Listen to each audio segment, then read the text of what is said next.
Hi, I'm Jeff from New York. Please like and subscribe.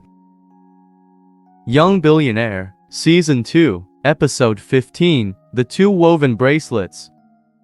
Please, Susan, get Joe to call Jeff not to bother. Rose said with a determined look. And we'll go by ourselves.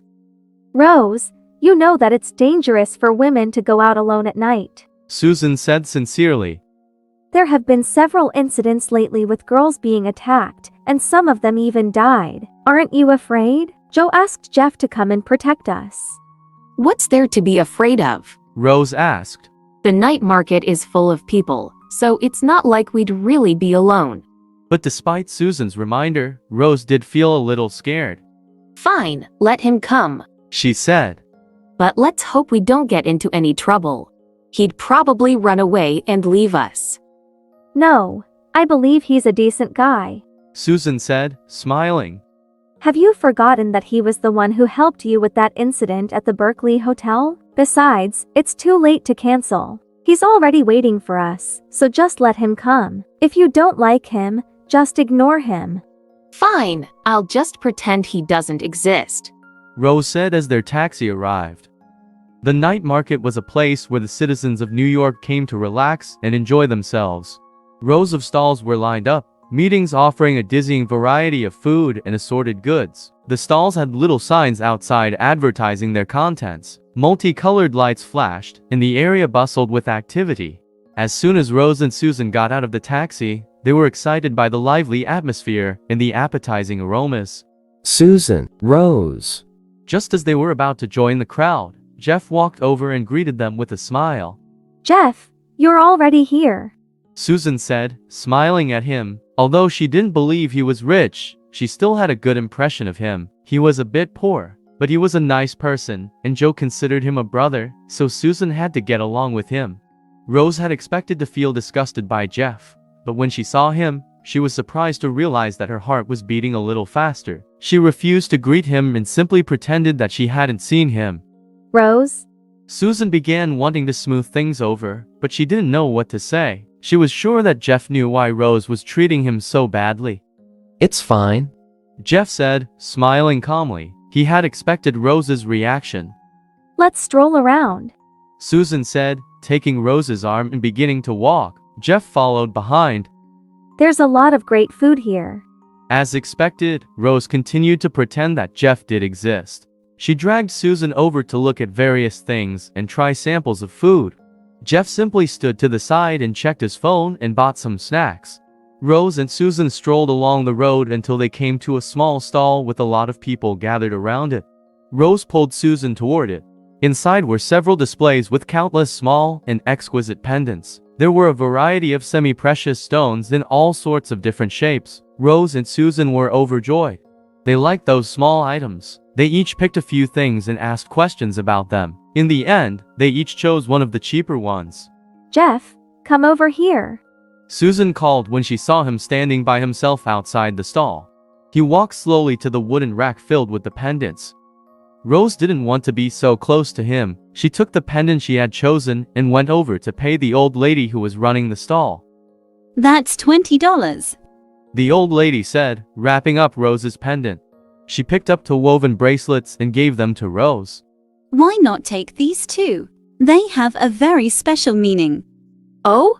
Rose asked, staring at her. Give me your hand. The old lady said, taking Rose's hand and fastening one of the bracelets around her wrist. Rose looked over at Susan, but neither of them understood what the woman meant. Young man, give me your hand. The old lady said, looking at Jeff. Oh. Jeff held out his hand, and the old lady tied the other band around Jeff's wrist. Now, these bracelets are a pair. The old lady told them. So you two will always be connected, even if you're thousands of miles apart. Just concentrate on the bracelet and you'll feel closer to each other. The old lady believed that Rose and Jeff were a couple. Rose blushed while Jeff gaped at the woman. That's just nonsense. Rose said, sneaking a glance at Jeff, who seemed to be perfectly calm. Rose grew even more embarrassed. If Jeff realized how upset she was, then he would laugh at her. Rose said nothing. She hurriedly began to untie the wristband. The old lady had tied it tight, and Rose had to struggle to undo the knot, but she finally managed it. She glared at Jeff, who still stood there in silence. Then she threw the bracelet on the ground and stormed out. Rose, wait for me. Susan called out, rushing after her. Jeff bent down and picked up the band Rose had thrown away. Then he untied his bracelet. He thought the idea was quite interesting, and once he found Lelaine, he would tie the bracelet on her wrist. That way, no matter where she went, Jeff would always be with her. Jeff put the bracelet in his pocket and walked away from the stall. He spotted Rose and Susan some distance ahead, and he was about to catch up with them when his phone rang. It was Vincent, the manager of Fashion Beauty Boutique. Why would Vincent call him? Jeff was worried. Had something happened to the shop? Mr. Florento, you need to come quickly. Vincent's panicked voice sounded on the other end of the line. Jeff frowned immediately and asked, What's wrong? Your ex-girlfriend is causing a scene. Vincent said anxiously. She's forced us to close the store, and she's demanding money from us. She's claiming to be the boss and is giving out orders. If we don't obey her, she says we will be fired. Jeff could hear Jonah yelling in the background. Okay, I'll be right there, he said, ending the call. Jonah had called him several times during the afternoon, but he hadn't answered. It must have made her angry, and now she was doing this to force him to see her. Jeff frowned. He had already made his position clear to Jonah, so why did she want to see him? He looked at Susan and Rose. Since Rose was so angry, maybe it would be best to let her calm down. They weren't far from Fashion Beauty, so he should be able to run over there to deal with Jonah and be back within an hour. Besides, there were plenty of people around, so the girls shouldn't be in too much danger. Having made his decision, Jeff turned around to go to the boutique. Hey! Someone cried out. Jeff hadn't been paying attention and bumped into a man wearing a hat, sunglasses, and a khaki-colored jacket.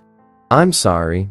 He quickly apologized, realizing that the man was blind when he saw the white stick lying on the ground. It's fine, the blind man said, lowering his head and acting humble. Jeff went to pick up the stick, but the blind man got there first, picking it up himself and walking away, holding the stick out in front of him. Weird. Jeff thought.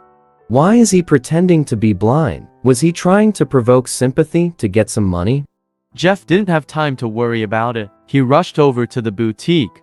When he stepped inside, he immediately saw Jonah going crazy. She was yelling, I'm your boss. If you don't listen to me or if you dare to throw me out, I'll fire you. Open the money drawer and give me some money. I want it. Jonah saw everyone look over at the door, so she turned around excitedly. When she saw Jeff, she stopped talking and frowned. So you've finally come to see me. When Noah had thrown her out of the Cortez family reunion, she had hidden behind a tree to watch. She'd been determined to marry into the wealthy Cortez family, but they had rejected her because of her previous relationship with Jeff. Noah had mercilessly chased her out of the party and ruined her dreams of being rich, and it was all Jeff's fault. So instead of leaving, she'd hidden to watch the Cortez family drive Jeff away, but she hadn't expected what had happened next. Not only was Jeff not driven away, but Mr. Myers, the manager of the New York Exhibition Center, had personally delivered a Ferrari to him. And it had been the most expensive Ferrari ever made. Jonah had watched, covering her mouth and trying not to make a sound. When Jeff had purposefully crashed the car into Blake Evans' Ferrari, Jonah had realized that he was no longer a loser. No matter where his money had come from, it was an indisputable fact that Jeff was extremely rich and that the Cortez family was nothing compared to him. Jonah had finally walked home from Purple Dawn Lake, her mind replaying the memory of Jeff driving a Ferrari. She knew that Jeff cared about her more than any other girlfriend. If she tried hard, then she could win Jeff back. Nothing she had done to him mattered. He'd always obeyed her, so if she apologized, she was certain he would forgive her.